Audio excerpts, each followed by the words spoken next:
వచ్చే లోక్సభ ఎన్నికల్లో కాంగ్రెస్ పార్టీకి ఓట్లేసి అత్యధిక సీట్లతో గెలిపించకపోతే రాష్ట్ర ప్రభుత్వం ఇస్తున్న 5 గ్యారెంటీలను నిలిపివేస్తామని ప్రజలను అధికార కాంగ్రెస్ ఎమ్మెల్యే సిహెచ్ బాలకృష్ణ బహిరంగంగానే హెచ్చరించారు.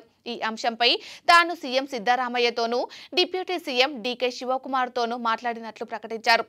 బీజేపీ సంఘ్ పరివార్ పంచుతున్న అక్షంతలు కావాలో కాంగ్రెస్ ప్రభుత్వం ఇస్తున్న 5 గ్యారెంటీలు కావాలో తేల్చుకోవాలని సూచించారు.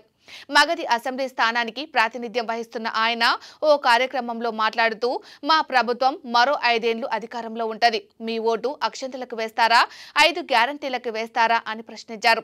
మేమంతా హిందువులమే. అయోధ్యలో రామాలయం కట్టుకోవడం సంతోషమే. కానీ ఆలయం పేరుతో ఓట్లు అడగడం సరికాదు. ఒకవేళ మీరు ఆలయానికే అంటే బీజేపీకే ఓట్లు వేస్తే ప్రజలు మా 5 గ్యారెంటీలను వద్దని తిరస్కరించినట్లు భావిస్తాం అని పేర్కొన్నారు. బాలకృష్ణ వ్యాఖ్యలపై బీజేపీ ఆగ్రహం వ్యక్తం చేసింది. ఎన్నికలకు ముందే కాంగ్రెస్ ఓటమిని అంగీకరించిందని పేర్కొన్నది.